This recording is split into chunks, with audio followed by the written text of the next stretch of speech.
All right, guys, you've been asking me about this for literally over 15 years now. I answer emails about it constantly. And no matter how many times I tell people that it's not going to be nearly as fast or as easy as they think it's going to be, oftentimes people just go ahead and do it anyways, and then they do it wrong, and then they end up disappointed.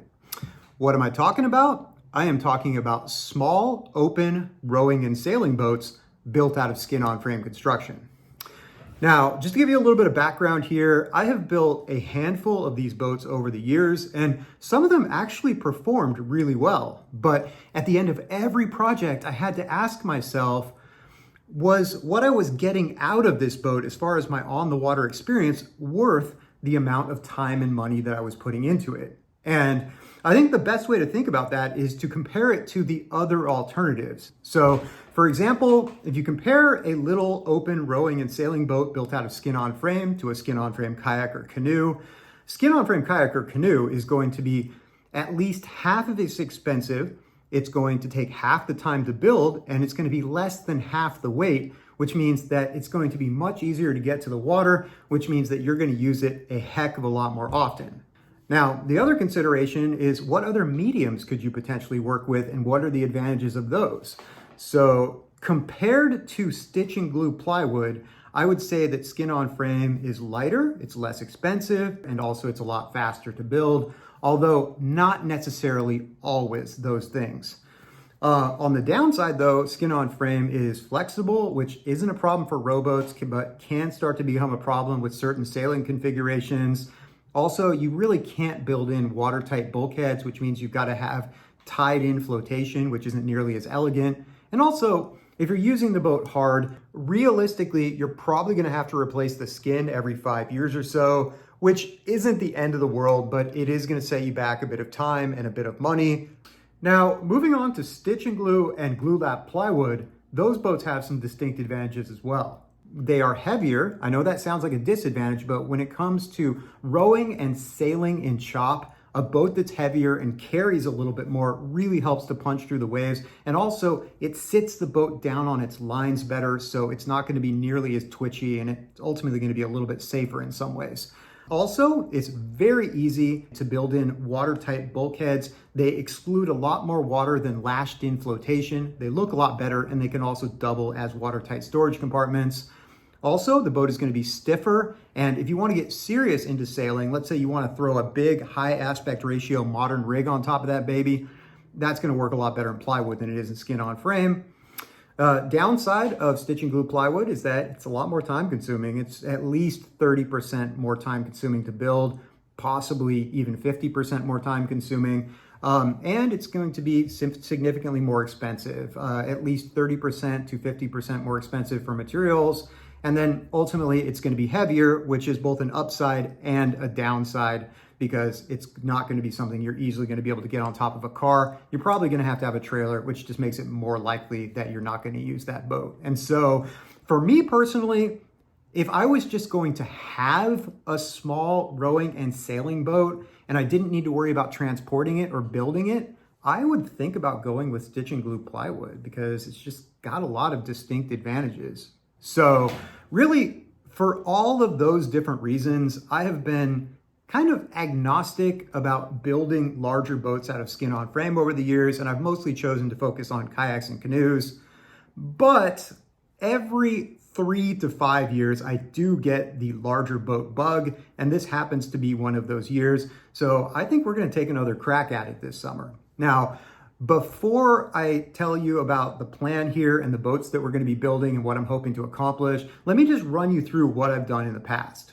So, first boat that I built was an enlarged version of the Joel White Shearwater in skin-on-frame. It performed pretty well, but it didn't hold its shape exactly correctly, and the aesthetics definitely suffered because of that. It was also just a little bit too heavy. I mean, at about 100 pounds, technically that's car toppable, but I don't consider that car toppable. Next boat that I built was a Delaware Ducker, which is a little 15-foot long, 4-foot wide, 12 inches deep, rowing and sailing boat. Really beautiful little boat, but once again, it was a little too heavy to put on top of the car. I ended up using a plywood deck on that boat to control the shaping a little bit better. And that worked as far as the shaping, but it didn't do the weight of the boat any favors. And we ended up once again around 100 pounds, which is too heavy for me. Next up, I built a couple of larger canoe-hulled rowing and sailing boats just using our standard canoe building system. I just took the basic canoe building system that we have and I made it bigger in all directions. I put a sail on it, I put a pair of oars on it, and that was easier to build, it was faster to build, and at about 65 pounds, it was definitely light enough to put on top of a car, but aesthetically it was pretty terrible, and also I felt like the performance was mediocre. Now, final boat, and I think the closest I've ever gotten to what I'm personally looking for would be my Adirondack guide boats. So a bunch of years back, I did a 2-year progression. I built 6 different prototypes, one after the other. And ultimately what I ended up with was a boat that was 14 feet long, 40 inches wide, 14 inches deep in the middle, and 23 inches at the end. So a little bit less extreme shaping than a fully traditional Adirondack guide boat, but also a lot more functional. And that boat was just a pleasure to use. It only weighed 42 pounds. It could carry 2 people and a little bit of gear in semi-protected waters in medium-sized chop and still be stable. We caught a ton of salmon out of that boat. I used that boat constantly because it was the only small open rowing boat that I've ever had that was light enough that I could just throw it out on the water. However, it also had some problems. First problem is that it wasn't big enough and not really the right shape to carry any kind of a sail. Also, it wasn't big enough for 2 people and camping gear unless you were just in absolutely flat, calm conditions. And then finally, that boat was extremely hard to build. I mean, it was dangerously close to real boat building. When you're talking about an Adirondack guide boat, you're not steam bending in ribs, which just takes a couple hours. You're making 30 individual laminated ribs, which takes about a week of your time. Basically, you've got to loft out a big laminating board. I managed to nest on my lamination so it was a little more efficient, but most people make individual forms. And then after that, you got to cut up a million thin strips of wood, and then you've got to spend, a fortune in glue to glue up all of those blanks. Then you've got to slice those blanks up into your rib blanks, and then you have to get a plywood template, which you also have to loft out and draw, lay it on top of your rib blanks, trace the template, and then cut out the perimeter of those lines with a jigsaw. And then finally, you've got to sand everything over and you've got to bevel the outside edges to the angle of the stringers that are going to be wrapping around it. So the reality is, even though I absolutely loved my Adirondack guide boat, and especially my modified version of it, I feel like it was just way too much work. And if I feel like something is too much work, even though I would like to have one and I already know how to build it and I have the laminating forms, I can't expect that a lot of other people would be interested in that either, or at least not enough people to justify making a plan set and a video course. Also, I just feel like there should be an easier way to get most of what we got out of the guide boat without all of that time and effort, and especially without the precision woodworking. So that kind of brings us around to the design project that I'm getting ready to start right now. Basically, what I'm hoping to accomplish here is I want to create a small open rowboat that can carry a little bit of sail and can carry 2 people with lightweight camping gear for up to a week in semi-protected waters. So we're talking about up to 15 miles per hour of wind and 2-foot waves, not up to 25 miles per hour of wind and 4-foot waves. Also, this needs to be genuinely car toppable, which means that it needs to come in somewhere around 75 pounds, not somewhere around 90 pounds or 100 pounds. And I have a decent idea of how I might be able to accomplish that. But before I get into building that boat, I'm going to start out by warming up my boat building skills by building another Joel White shearwater. I mentioned that I already built this boat. I wasn't 100% happy with how it turned out. I've always wanted to make another one. And there's a lot of things about this particular boat that I really like that I'll talk about when we get over to the plans there. But basically, I just thought this would be a fun exercise to show people what happens if you try to take a regular boat plan and just straight up adapt it to skin on frame. And just to give you a quick preview, what's going to happen is that it's going to end up too heavy, it's going to end up taking a little bit of time, it's going to end up being too expensive, and really the only one of my 4 requirements that it's going to meet is that it should have the on-the-water performance that I need. So this is just kind of a fun project for me. I'm going to bring you guys along with me vlog style, like what we're doing right now. I'm going to show you some really sexy up close woodworking shots. I'm going to give you some mini tutorials on some of the different tasks in building this boat. And I'm also going to throw some time lapse in there as well. So hoping that we can get this boat done within about a month to a month and a half. And then after that, I'm going to switch gears and I'm going to build a skin on frame version of the St. Lawrence River Skiff. I've already ordered literally every single plan that you can order for that particular boat so I can look at the widest variety of shapes possible. And the reason I chose the St. Lawrence River Skiff is because it's basically an enlarged version of the Adirondack Guide boat. I mean, those of you who are purist small boat people are going to argue that point, but you know what I mean. And it's a little bit more full, it's a little bit wider, it's a little bit longer, so I'm hoping that it's going to have that capacity that I need for the people, plus the camping gear, plus a little bit better rough water performance, plus a little bit of sail as well. And I'm not going to be building that like I'm building the Shearwater. I'm going to be modifying the framing from the beginning to work specifically with skin on frame construction. And hopefully at the end, if I'm lucky, I will land somewhere close to my design goals for this project. So that's the overall plan here. Why don't we start out by just showing you guys how I've set up my workspace, and then I'm going to run you through all the materials that we've collected for the Shearwater, and then finally we're going to go over to this plan set here, and I'm going to talk about this boat a little bit more and my history with it and exactly how we're going to be adapting this for skin on frame. Now, starting out with the work tables in the middle of the room here, you can see I've got a big, long layout table. This is 2 feet wide and 16 feet long. And this is how I set up for any build, whether it's a kayak or a canoe or like what we're doing here this week. And all I did to make this was I took a sheet of 3/4 inch birch ply, sliced it in half, and then screwed some 2x4s to the bottom of it, here and here, and set it on sawhorses.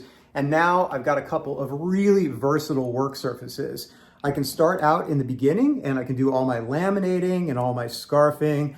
And then when I'm ready, I can split these tables apart and put them on either side of the room, and we can work on the boat in the middle of the room. So even though it doesn't seem like as professional as having, you know, big solid layout tables, I actually prefer this setup because it's a lot more versatile. And then when I'm not using these, I can lay them on their side and they don't take up room in my workshop. Now, taking a look at the wood that we have for the build here, you see here we've got some white oak, and stuff's actually getting really expensive these days. This happens to be a plank of kiln dried white oak. And the only reason I have this is just for certain parts of the tiller assembly and the sailing system. This is more than I need, but this was the only decent board that I could find. And then here we have the same wood, but this wood has not been kiln dried. This is freshly cut off of a tree. It's got a high moisture content, which means it's going to steam bend really well. And we're going to be slicing this up to make all of the steam bent ribs that are going to go in between the laminated frames. Now, coming over here, we got a couple pieces of mahogany, and this is going to get laminated into the outer stems, and then this board down here is going to get cut to the outer keel. And I'm not actually sure what species this is. It's actually fairly light, which is nice. I feel like it's going to pair really well with the Douglas fir that we're using for the inner keel, which we have over here. Now, originally I wasn't going to use Douglas fir. I don't use Douglas fir a lot in my boat building because I'm generally trying to keep things as light as possible. And Douglas fir is very strong and very rot resistant, but it is also quite heavy for a softwood. And it's a very tool dulling wood because it has a lot of silica in it. So if you're cutting a lot of Douglas fir, you're going through your blades a lot quicker. But in the case of this particular boat, there's a couple factors. The first one is that I'm trying to kind of pay homage to the first Shearwater that I built, which was an enlarged version back in 2008, and I built, or 2005. I built it all out of Douglas fir because I wanted it to be stiffer, which would help it to sail a little bit better. And we'll talk a little bit more about that in a minute. And what I realized with the original Shearwater, which I think is going to be the same for this boat as well, is that at some point, no matter what you do, you're never going to get a boat down to car toppable weight. And if you can't put something up on top of your car and you have to put it on a trailer, you might as well actually make it a little bit heavier because it's going to row better and it's going to sail better. And I can tell you from experience building other boats, there's no way, regardless of what wood I use, I'm getting this boat below 80 pounds. So I might as well build it out of Douglas fir and have it weigh more like 110 pounds. And then the final reason I have this wood is just because I was at the local lumber yard, and for whatever reason, in their framing lumber stacks, they had all of this almost completely clear Douglas fir. I mean, look at this grain. This is incredible. I don't know who was asleep at the wheel at the sorting station in the factory, but this stuff really should not have made it into the number 2 lumber. But if they're going to sell it to me for framing lumber prices, I'm going to buy it and I'm going to build boats out of it. So another big piece of wood is this piece of plywood right here. So this is a 4x8 sheet of 3/8 inch thick Aquatech. And this sheet right now set me back, I think, $100. If you were going with Hydrotech, it'd be $140. If you went with Akume, it would be $150. And the reality is there is no difference between Aquatech and Hydrotech, except for the fact this didn't go through an X-ray machine to look for any voids that might have gotten missed by the people who were laying the plies. So for the type of work that we're doing, I'm not going to pay the extra $50 or whatever for this sheet of plywood. It's already as expensive as it is.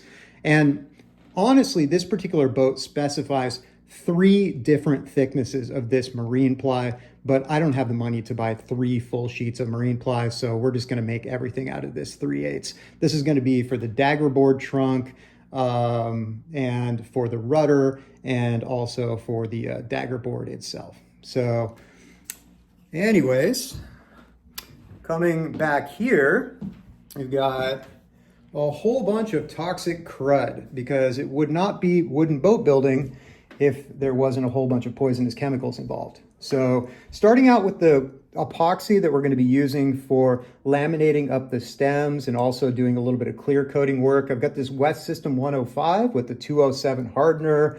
And I'm not going to go into a whole reason about why I chose this particular hardener. I'll talk about that later on.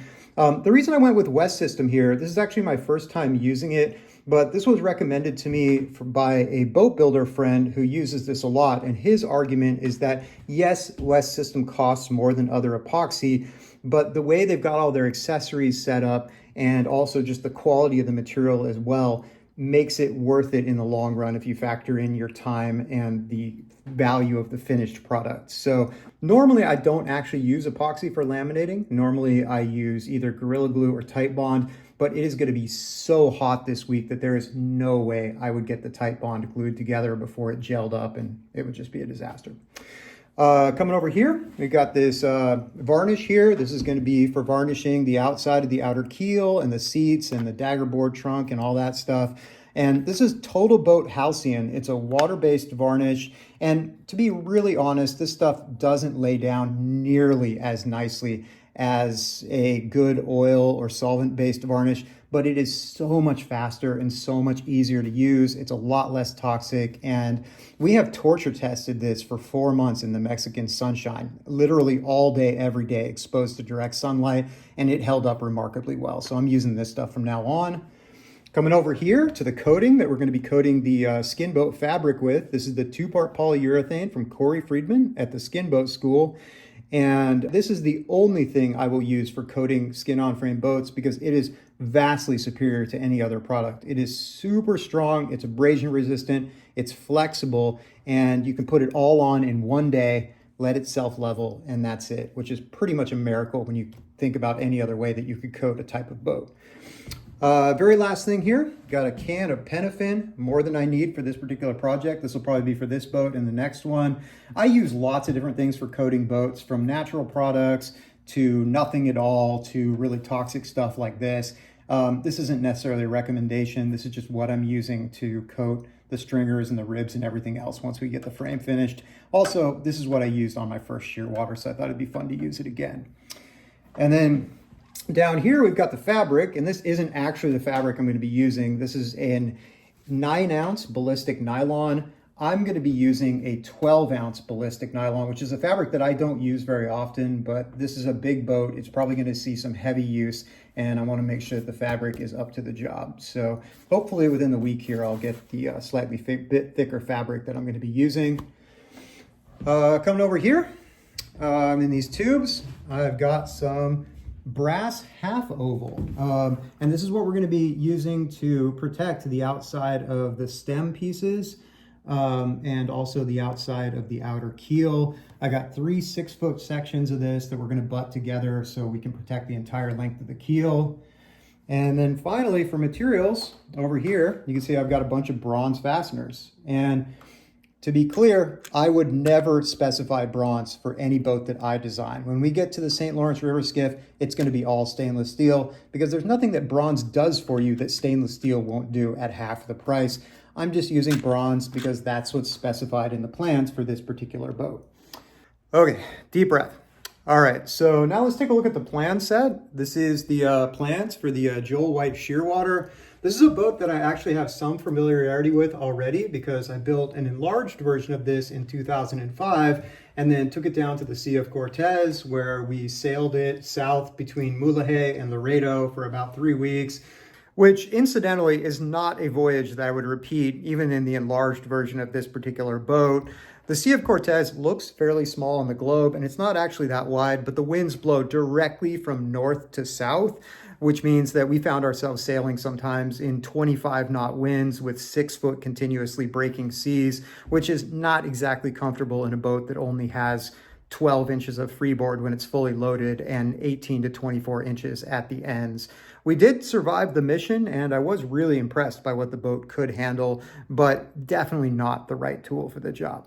But anyways, what I like about the Shearwater is that it's got a really full profile above the waterline, which gives it a decent amount of reserve buoyancy, but it also has a very narrow waterline, which is kind of a design philosophy that I use for all of my own personal boats, because it gives you kind of the best of both worlds. You have low wetted surface area, so you're efficient, but then you've got reserve buoyancy when you need it. Now, when I say reserve buoyancy, that's actually kind of relative here, because this is a boat that doesn't have a lot of freeboard, which means that you're not going to be taking this thing out and sailing it in 3-foot white caps and 25 knots of wind.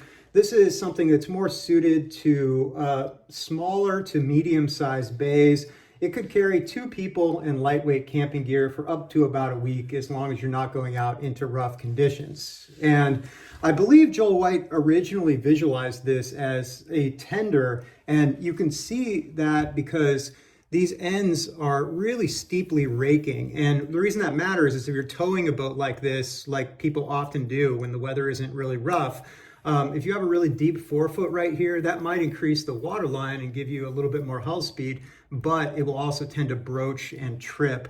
And that means that this particular boat is going to be really decent for going downwind. And focusing in on the keel at the back of the boat, you can see that this external stem is actually really tall, which basically forms a skeg towards the back of the boat, which just helps to improve that downwind tracking and towing performance. And I can tell you from personal experience, this actually does work. When we were sailing the larger version of this downwind in really, really intense seas, like 20, 25 knots, 4 to 5 foot breaking waves, we started surfing a couple of times, and the combination of the forefoot being cut away like this with this really intense external skeg back here, we did end up veering off, but we didn't completely broach and flip the boat, which would have been a disaster. So personally, I wouldn't design a boat like this with a external skeg keel like this, because it's a lot more work.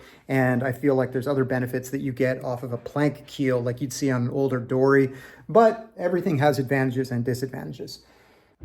So there's lots of things I like about this boat, but there's also a couple of issues. And I don't want to say that these are design flaws. They just happen to be the way that things are designed. And in any kind of a small boat, every change that you make is going to make something better and make something worse. So for example, this boat has a very low shear line on it. And this is great because it reduces the windage for rowing and sailing. But a consequence of this low shear line is that with the stern of the boat this low, when we would pull this boat up on a beach, when there was any waves at all coming in off the water, even 1.5-foot waves, water would instantly start to fill the back of this before we could get our camping gear out to pull this up onto the shore. And when you're talking about a rocky shore that's really abrasive, that can really beat up your boat. So for me personally, I would raise the stern of this a little more just to make it a little more functional in that way. I might actually add another inch of freeboard to this entire thing. I definitely wouldn't go more than that because I think it would really harm the aesthetic and just the overall mission of this boat, but it might be good to have a little bit extra freeboard. Something I really like about this particular boat is that it's designed with laminated frames, whereas other boats, oftentimes what you'll do is you'll build a series of molds and then you will put the strakes over the molds, and then sometimes you'll bend in some ribs, just depends on the type of construction. And this actually has the mold left in the boat. You basically laminate up 3 of these frames, and these become the guides for putting on the plywood strakes. Now, in our case, we're not going to have plywood strakes. We're going to have stringers that wrap around this, and then we're going to bend extra ribs in between this. And the reason this is so great is because the big challenge that we run into with skin boats is if you try to build a skin boat over a mold, and then you fill it full of ribs and stringers, yeah, it's going to look great on the mold, but when you pop it off the mold, it's going to lose rocker, it's going to lose shear, the middle section is going to pop out, these intermediate points are going to squeeze in, but worst of all, the bilge is going to round out a little bit right here. And that's a huge problem because the purpose of dead rise like this in a small boat is that it keeps the volume out of this area, so when you heel it over, it engages this volume and the boat hardens up on edge. Now, if you've got a bent rib boat without like planking to basically freeze the shape, what will happen is that those ribs are going to be constantly trying to spring back to a fair curve, and what that's going to do is that's going to add a little bit of volume here once you take it off the mold, and then when the boat goes to heel over, it's not going to be sitting on its lines correctly. And instead of heeling until it hardens up, it's basically just going to roll until it just keeps rolling. And if you've got, you got a good press of sail, you're basically just going to go into the water. And so what I'm hoping for is that these 3 frames are going to freeze the shape well enough that if I'm careful bending in the intermediate ribs, we're still going to end up with the intended shape for this boat. Now, speaking of these ribs, the cool thing about this plan set is that it comes with full-size laminating sheets. So we've got 5 sheets here, 1 for each of the frames, and then a couple sheets for the stem laminations. And the cool thing about this is you don't have to take the time to loft out all these shapes off of a table of offsets. You can basically just trace these onto forms, or you can do what we're going to do tomorrow, which is put these down on a table, cover it with clear plastic, and we're just going to screw blocks along the inside of the curve here and use that to laminate up these shapes. And if I ever design my own rowing sailing boat, which is the whole point of this project, I'm going to be releasing a plan set that is similar to this. That way people can just lay this stuff out on their workbench and get to work without having to figure out all the shaping. All right, so that's the basic boat plan. Now, moving on to the sailing plans here. Like I said earlier, this isn't a great dedicated sailing boat. It doesn't have the right shape to really take advantage of a decent amount of sail. And also, it's not drawn up with efficient foils or an efficient rudder. This is something you want to think of as a really efficient rowboat that you can sail occasionally in perfect conditions. And, in those conditions, it's going to be extremely fast due to that narrow waterline and low wetted surface. However, for this particular boat, I'm going to be making some modifications. So just taking a look at the sail plan here, this boat calls for a 69 square foot lug sail. And first thing we're going to do is reduce the size of that because a skin-on frame boat is going to be lighter, which means that it's going to sit a little higher in the water. And also it's going to be a little bit more flexible, which means that if you don't want a boat to flex too much, you really have to be judicious about how much fabric you put up in the sky. So instead of using this 69 square foot sail, I'm going to be putting the 54 square foot sail for the shellback dinghy on this boat. And One reason for that is I just happen to have that sail. I haven't sewed it yet, but I have all the pieces for it, and I've already built the spars. I just have to make a mast, and then also I just think that it would be more correctly sized for this boat. And then over here, this is a centerboard trunk, and this is not going in my boat because this adds a lot of extra weight and a lot of extra complexity, but it also adds a massive amount of slot drag. And so rather than a centerboard, I'm gonna put in a dagger board trunk, which will have an opening that is about half this long. So that's less drag right away. And then it makes it really easy to take out the centerboard and put in a dedicated plug, basically just a dagger board that cuts off at the bottom. And then that can eliminate that slot drag so you don't pay that efficiency penalty. The rudder for this boat is really simple. It's not a kick-up rudder. It's just a solid piece rudder. And the reason that this works is because coming back over here, this stem angle is almost 45 degrees. And so if you hit an underwater obstacle, basically it's just gonna pop the pintles out of the gudgeons and the rudder's gonna fall off. You know, of course you wanna have it tied into the boat so you don't lose it. So it's just a really simple, efficient, low-cost way not to have to build a really complicated kick-up rudder. Now, something about this rudder that I don't like is that it uses a push-pull tiller. And the reason you need something like a push-pull tiller in a boat like this is because it's a double ender, which means it's really narrow in the back, which means that you can't sit off to one side or the other of a standard tiller. And so the way to get around that is to have an arm coming out the side and then a second arm attached like this that comes forward, and then you can grab that and you can push it and pull it to control the boat. But once again, speaking from personal experience, I absolutely hate push-pull tillers. They don't feel intuitive. I don't feel connected to the sailing experience. And when you do it like this, the play in this push-pull tiller tends to drive you crazy. You can't, I don't know, you just can't work the boat the same way as if you have a rigid attachment. And so I'm gonna build it like this because this is what the plans call for, and there's not really much of a better solution. But when we get into building the St. Lawrence River skiff, I'm gonna be doing it a completely different way, the same way that we do with my skin-on-frame pedal drive canoe, which for me is just a much better solution. All right, so that's the workspace and the materials and the plans for this particular build.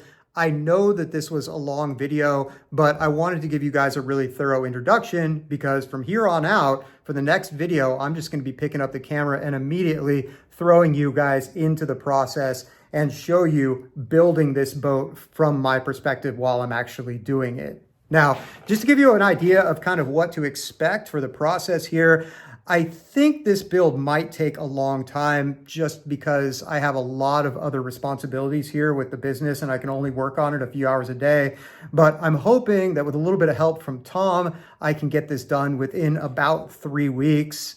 Also, if I like how the shearwater turns out, I might actually create a small supplemental plan set in addition to the regular plan set that you would purchase from Wooden Boat about how to adapt this particular boat to skin-on-frame efficiently. And you could use that in conjunction with these videos and maybe some of our other skin-on-frame videos if you wanted to build this boat for yourself. So, yep, I think that's it for now. As usual, if you like this video, make sure you hit that like and subscribe button and definitely click the notification bell for this particular build series because unlike my usual releases, which happen every week, all I'm gonna be doing is filming until I have about 25 to 30 minutes of stuff. I'm gonna stitch it together, I'm gonna throw it up on YouTube, and then I'm gonna start filming again. So if you click the notification bell, you're gonna find out when the videos actually drop. Other than that, as usual, if you're interested in our skin-on-frame building process, make sure you check out our website, capefalconkayaks.com, where I have skin-on-frame building video courses, plan sets, and various free skin-on-frame resources. You can also find us on Instagram at Cape Falcon Builds, where we post photos and videos of whatever we're working on in the shop or whatever we're testing out on the water. And you can find that same information on the Cape Falcon Kayak Facebook page as well. So that's it for now. Take care, be safe on the water, and I will see you next time.